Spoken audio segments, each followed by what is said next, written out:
आज मैं लेके आई हूँ how I taught my grandmother to read Hindi में पार्ट 1 की सारी एक्सप्लेनेशन आपके सामने। ये CBSE ग्रेड 9 का पहला चैप्टर है। ये कहानी है सुधा मूर्ति की दादी की। सुधा मूर्ति जब 12 साल की थी वो अपने ग्रैंड पेरेंट्स के साथ कर्नाटका के छोटे से विलेज में रहती थी, जहां उन्होंने बताया है कि कैसे ट्रांसपोर्टेशन की प्रॉब्लम थी, कैसे उनके पास पेपर्स, मैगज़ीन्स, पोस्ट सब कुछ बहुत ही लेट पहुंचता था।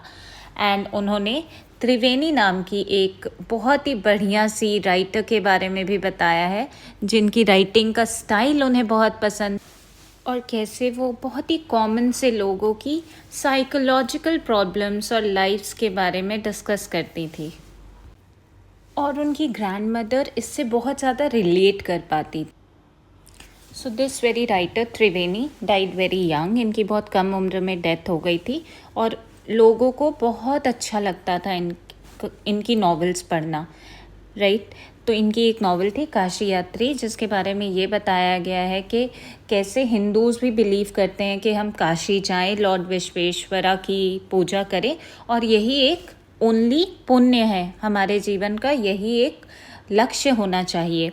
तो ये ओल्ड लेडी जो इनकी दादी थी सुधा मूर्ति की, ये भी यही करना चाहती थी।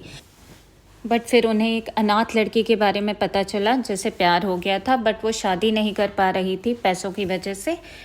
इन्होंने अपनी सारी सेविंग्स, अपने सारे जितने भी आज तक की पूंजी थी, उस लड़की को देके उसकी शादी करवा दी। Here it is said the happiness of this orphan girl is more important than worshipping any lord. तो यहाँ एक बहुत अच्छा सा मैसेज उभर के आता है। नाउ अगेन सुधा मूर्ति सेज कि उनकी जो ग्रैंड मदर थी, कृष्णा टाका उनका नाम था, तो वो हर वेंसडे सुधा मूर्ति जी से सारी स्टोरी सुनती थी मैगज़ीन में, एंड नेक्स्ट डे टेम्पल के बैकयार्ड में जाके, कोर्टयार्ड में जाके वो सारी स्टोरी आपस में वो लोग अपनी फ्रेंड्स के साथ डिस्कस करते थे।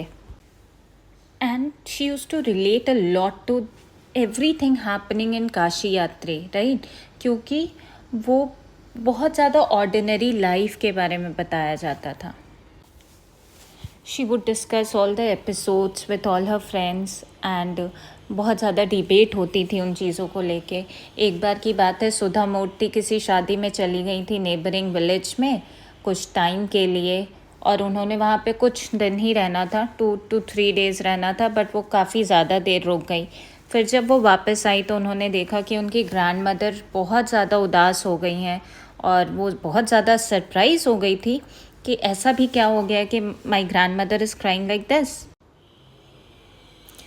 खुली छत पे जब वो सो रही थी तो उसकी ग्रैंड मदर आई उसके पास, उसके सर पे हाथ फेरा, तो वो अपनी ग्रैंड मदर को अव्वा कहती थी प्यार से।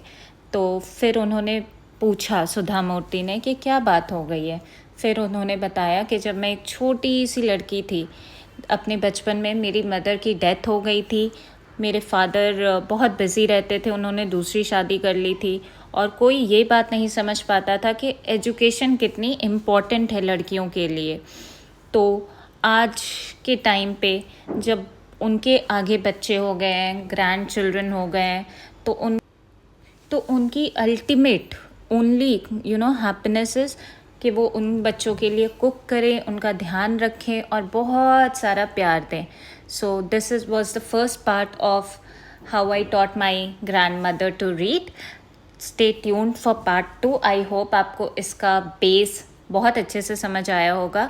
मीनिंग्स दी गई हैं in the context, please go through them. Thank you so much. Like, share, subscribe.